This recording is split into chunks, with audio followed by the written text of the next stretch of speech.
Series 2 Part 2 is here, so let's talk about the best animated show on TV right now.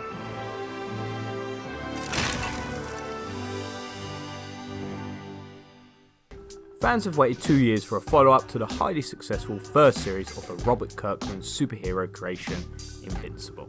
Series 1 was a revelation, earning a rare 100% on Rotten Tomatoes and receiving fanfare alike. The show managed to combine classic superhero elements along with parody and satire, as well as some very deep, meaningful moments and a larger exploration into superhero storytelling as a medium. Invincible Series 1 managed to gain a huge audience over such a short season, which was a sensationally impressive feat given the show's clear budgetary limitations. Evidently, that budget was being utilised on the all-star voice cast, a gamble which clearly has paid off. Series 1 ended on a montage of potentially apocalyptic loose ends, parasitic squids had overthrown Mars, the Mauler twins were preparing to escape prison, the dimension-hopping Flaxons were plotting to attack Earth, Doc Seismic was breeding large-fanged abominations beneath a volcano, Battle Beast was preparing for a rematch with our eponymous hero, Titan had become a top crime lord and was hell-bent on using dragon spirits to expand his territory, D.A. Sinclair and Global Defense Agency head Cecil were creating an army of cybernetically resurrected soldiers. And on top of all this, Mark's once beloved dad, Omni-Man, beat him nearly to death after revealing that he was leading a fascist empire called Viltrum, who had Earth in their sights to expand their empire. Season 2 essentially picks up immediately where Season 1 left off, and begins to add new additional plot threads such as Debbie trying to deal with the fact the last 20-ish years of her life could prove to have been a lie the entire time, and the introduction of an additional villain which will be Mark's first true nemesis, Angstrom Levy. With that many plot threads, character arcs and potential catastrophes, if anyone now fancies getting into Invincible, you absolutely cannot start with the latest batch of episodes. These first 4 episodes seem like a thank you to the fans for their patience as they begin their next phase of storytelling, preparing the show for a bigger universe, hinting at a multiverse, which is Hollywood's new obsession of storytelling. However, Invincible is taking notes directly from its classic comic source material and ensuring this style of storytelling doesn't feel bland. With the introduction of the multiverse, they have actually added in some new elements instead of just bringing in classic characters, which is the Marvel and DC trend at the moment, with Angstrom Levy discussing the potential benefits of having a multiverse, such as bringing in new technology and the possible medical benefits. However, Series 2 Part 1 has been a fantastic deeper look into the ideas about grappling with profound trauma, mainly through the eyes of Debbie and Atom Eve, and the show smartly frames Debbie's turn to group therapy as being the opposite to Mark's insistence on getting back to his secret superhero work, even with the public still thinking he's just a regular high schooler mourning his supposedly dead father.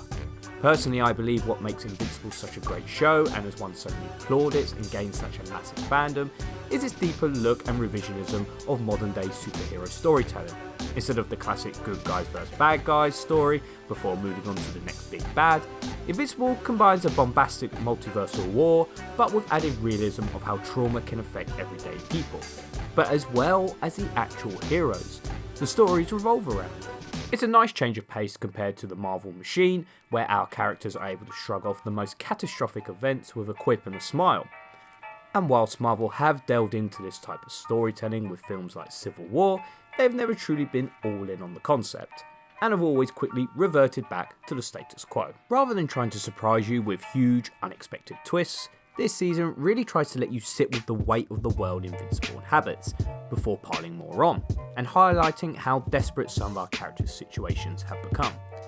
The show is still a little shocking, particularly in some of its gorier fight scenes, in which characters' guts are ripped out, but at this point that's just Invincible being Invincible, and that's par for the course. And I think the show's approach to storytelling really does help keep you engaged. Whilst hints are dropped at a wider universe to come, the show still remains grounded and focuses on the stories it is telling in that episode. In modern day franchise films and TV shows, the focus is consistently lost, as shows will highlight more on what is to come, rather than the actual story they are trying to tell, hinting at, evidently, bigger stories to tell, bigger characters to come, and an overall more interesting story will be told in future films, which has made to feel the Star Wars, Marvel and DC universe all just feel like massive trailers of things to come. And at this point you're making promises to your audience which you are just then failing to keep. Now whilst I am extremely positive on the show, it is definitely not without its faults. Firstly, the 4-episode part 1 mini break style of the series is very frustrating for fans. Of course there is other backroom things going on which have affected the show and how quickly the animators can get it produced. It still is very annoying though for fans who have waited over 2 years for another season to be only given 4 episodes before the show is ripped away from us and the promise of another 4 episodes to come in early 2024. Whilst the show feels like it is just beginning to hit its stride, fans are met with a mid-season break for an indefinite period of time.